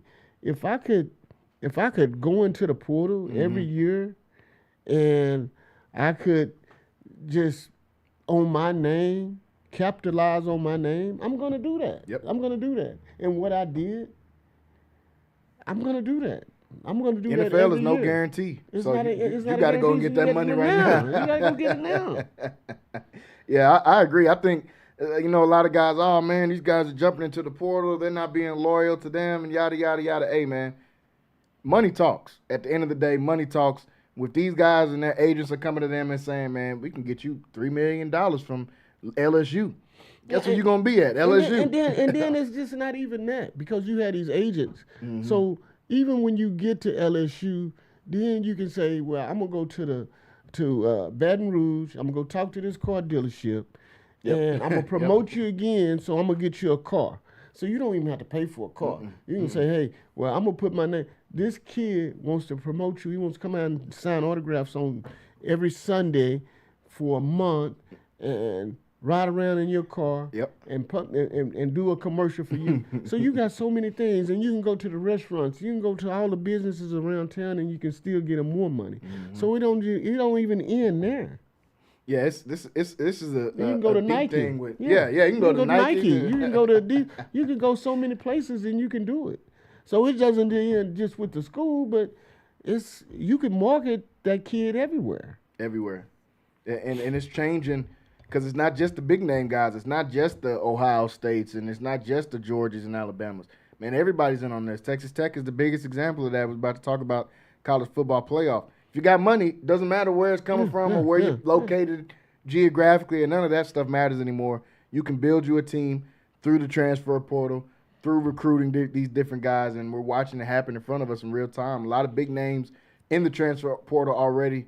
Just name some of those guys: DJ Lagways, Dylan Raiola, Sam Levitz, guys that can make a real difference this upcoming year in college football. So when January 2nd happens, man, it's going to be a lot to talk about once we do get to the transfer portal, because I think most of these guys will have their destination decided before we get to January 2nd. They're already in talks with whatever teams we know they want to have. Only certain times it can be open. Clearly, none of that's happening. We're seeing coaches leave in the middle of the season with the Lane Kiffin stuff, and we're seeing a lot of craziness happen over these last couple of weeks. So I expect more headlines to be made as we get closer and closer to that January 2nd date. Before we get to that, we've got the college football playoffs. Finally, the waiting is over. We get the first games this weekend to start it off. So I want to go through this first round of playoff first, since I didn't get to ask your opinion last week on it. Do you think they got the 12 teams right with who made it into the college football playoffs this year? Obviously, the biggest controversies on teams being left out: Notre Dame, Texas, a couple of these other teams we did not see make it. And the biggest controversy on teams that got in were the last two Group of 5 schools, Tulane getting in the number 11 spot and then James Madison making it at the number 12 spot. But do you think they got these 12 teams right that are in these playoffs? I do, except for the James Madison. That was my only gripe. My only gripe was James Madison. Because if you tell me that Texas can't beat James Madison or Notre Dame can't beat James Madison, you're supposed to pick the best 12 schools in the country. Yes. So if you're picking the best 12 schools in the country, James Madison is not going to be one of them. No. James Madison played one Power 4 school this entire season, and it was Louisville, and they lost by 2 touchdowns. Tulane is not going to be one of them. No. So I think if you put Notre Dame and you put BYU in there, I think you got it right, because Texas lost 3 games. Yeah. I get Texas not getting in there for sure. Like you said, they lost 3 games. BYU, you only lost to the number 4 team in the nation. That's the only team you lost to, and you lost to them twice. So you got punished for losing to a top 5 team when everybody else got boosted. So you put BYU and Notre Dame in, you take James Madison and you take Tulane out, I'm good with it. Yeah, I think you picked the best 12 schools in the country to get this right. But when you put James Madison in there, and it's going to be a really big insult to the committee if James Madison goes and gets beat by Oregon 55-10 or something. Because that's what I think is about to happen. And that's what it is going to be, a slap in the face to all these other schools that had a chance to make it, that were right on the bubble, the BYUs, the Notre Dames. Man, James Madison, if you want to say we're going to let a Group of 5 school get in, last year it was Boise State. They let a Group of 5 get in. This year, you could have said, okay, we'll let Tulane get in their Group of 5. But when you add to James Madison, that's where I thought it just kind of got a little bit crazy. Like, come on now. James Madison is not beating anybody in the top 25. Forget the top 12. They're not beating anybody in the top 25 teams. So that was my only gripe. I think they're going to get beat by, Oregon's favored by 21 points. I think they might lose by 40 in this upcoming game. Let's look at some of these games, though, that they have scheduled. First off, the teams that got to bye, Indiana being number 1, had the best regular season out of a lot of teams. Fernando Mendoza wins the Heisman over this last year. Them being number 1, that's fine. 2, Ohio State, Georgia, we knew they were going to get one. And then they got it right by giving Tech a bye. You know, everybody was, will they get a bye or will they put another team there? They definitely got it right. Tech has had a phenomenal season so far this year. Let's look at these first-round games that are coming up. First game on the schedule that'll be happening on December 19th, which is Friday, Alabama versus Oklahoma. I think this might be the best game in the first-round matchups out of any of these schools, with Alabama and Oklahoma matching up. I think this is one of the more even matchups out of any of these teams. Oklahoma really got in the playoffs by beating Alabama about 3-4 weeks ago. That was kind of their game that boosted them up and got them into that top 10 with their 10-2 record overall. This is going to be a super, super close game. Oklahoma's playing their first playoff game in the 12-team format, their first playoff game at home ever in the history of Oklahoma. I've been to Norman a couple of times. I know you've been to Norman more than a few times. That crowd is electric out there. Nothing else is going to be going on. I know Oklahoma City just won an NBA championship, and they're off to a great start. I'm telling you right now, nobody in Oklahoma cares about that. They care about the Sooners. So that crowd is going to be jam-packed out there on that Friday night game. Oklahoma's favored by 1.5. I've been watching this line for a couple of weeks. It's been changing back and forth between these two teams. I'm giving Oklahoma the very, very, very slight edge in this game, only because I just don't like the way that Alabama got blown out by Georgia in the SEC championship game. I thought, honestly, that was enough for them to not make the playoffs with them getting that third loss and the way that Georgia beat them down in that game too. With that being their momentum coming into this one and the way the Oklahoma defense has been playing as well, I like Oklahoma in this game, actually. But what do you think about this matchup with Oklahoma and Bama on Friday? I'm with you. I think it's the toughest matchup in that first round. Yes, for sure. I think Miami and A&M is right that's there another too. good one. But there's two conference competitors. I mean, two teams from the Southeast Conference that plays each other that played already prior this year. Man, it's gonna be tough. It's gonna be rocking. It's gonna be rocking in Norman. And for the same reason that you give Oklahoma the slightest chance is the same reason, because it's gonna be at home. And I think a lot comes down to the quarterbacks, Mateer and Simpson. Mateer has to play well. He can't turn the ball over. He's gonna have to be able to run the ball. He's gonna have to be that leader on offense because they're gonna play up to his standards, his team. So if he goes out and play well, Oklahoma should win this game, and I'm picking Oklahoma. Yeah, he just got to not turn the ball over, I think, in this. As long as he's not turning the ball over like he did when they beat Bama a couple of weeks ago, just didn't turn it over, I think they got a chance because this Bama team, their biggest Achilles heel is they can't run the ball. This is the first time in years we've seen Bama cannot run the ball. I think they had 12 rushing yards against Georgia in the SEC championship. Like, they haven't been able to run the ball at all this entire year. Jam Miller, the big-name guy that got out of Longview. I like all my Texas guys, but he just hasn't been the answer for them this year. So for that reason, I give Oklahoma the very, very slight advantage in this game. On Saturday is when they'll start the rest of the games. First game on the docket, which I definitely thought should have been the night game. But Miami versus Texas A&M, this is, as you said, right there with that Alabama-Oklahoma game as far as being the best games. This is such a back-and-forth game.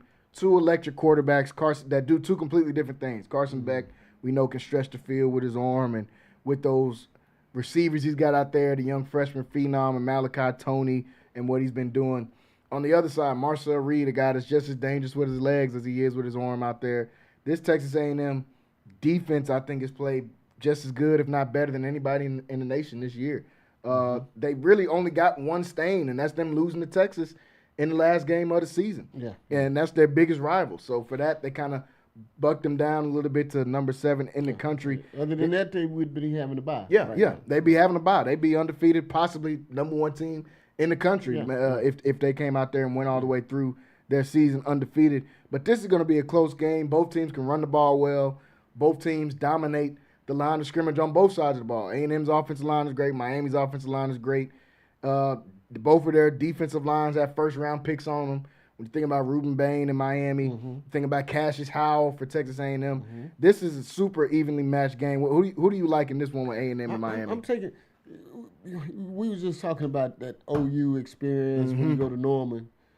But then when you want to one-up it, you go down to Cal Stadium, man. Cal Field is a monster. That's one of the most intimidating places that you could ever play. Loudest stadium I've ever been to personally. Loudest stadium I've ever been to. I absolutely hate it. I mean, it's very intimidating. It is. And I think, you got a guy like Carson Beck who's played in big games, who's won a national championship. So I don't think it'll bother him, but I think it'll bother the guys around him. Yeah. And I pick A&M. A&M has everything that you need. They have the quarterback that can run the ball. They have receivers that can catch the ball. They have offensive line, defensive line. I give my shout out to.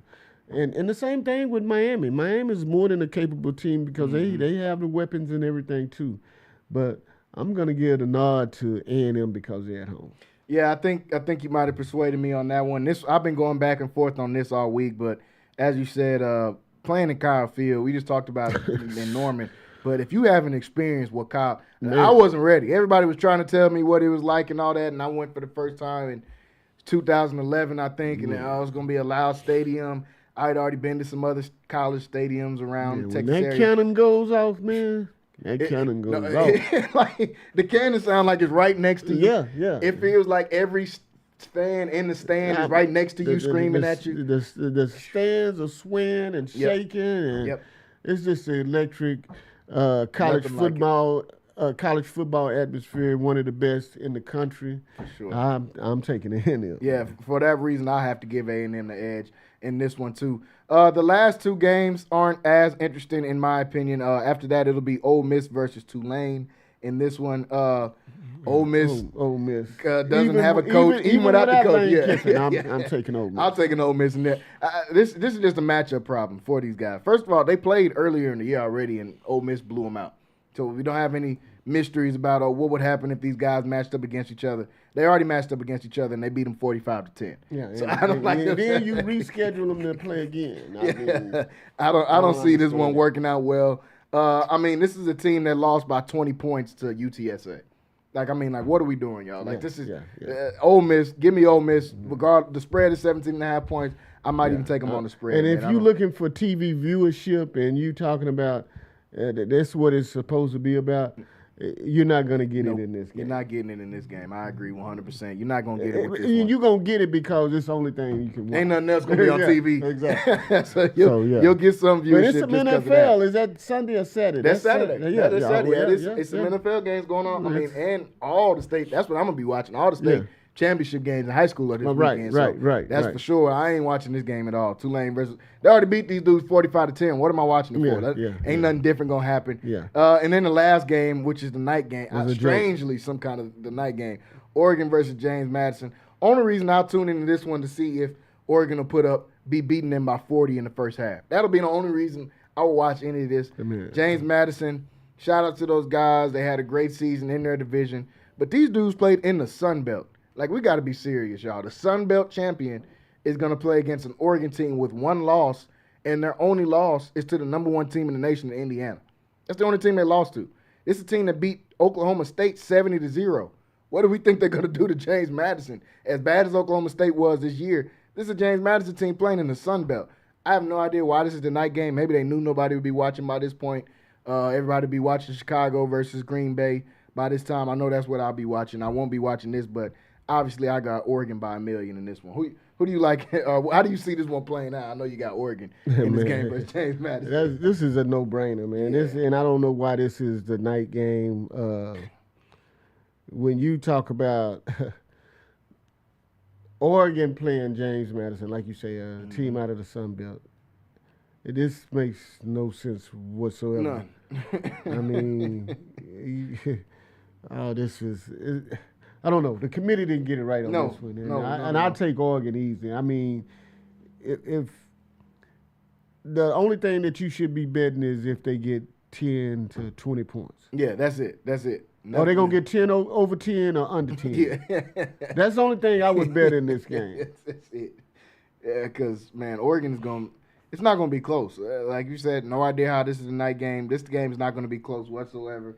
I see Oregon being up by 30 by halftime, at least 30 by halftime. The way Dante Moore and his offense has been playing, like, man, come on. I don't understand how this is a bad matchup. Everybody was talking about, we don't want to see any more Georgia versus TCU. Yeah. I mean, Goliath got knocked down, man. Yeah, man. This ain't gonna be that. I know a bunch of people gonna get rich if James Madison did somehow. I mean, James Madison in this game. You can bet $10 in if they win this game. Right now, if you bet $100 to win for James Madison to win, you win $11,000 for $100. Yeah. And if you want to win $100 betting on Oregon, you got to bet $2,100 just to win $100.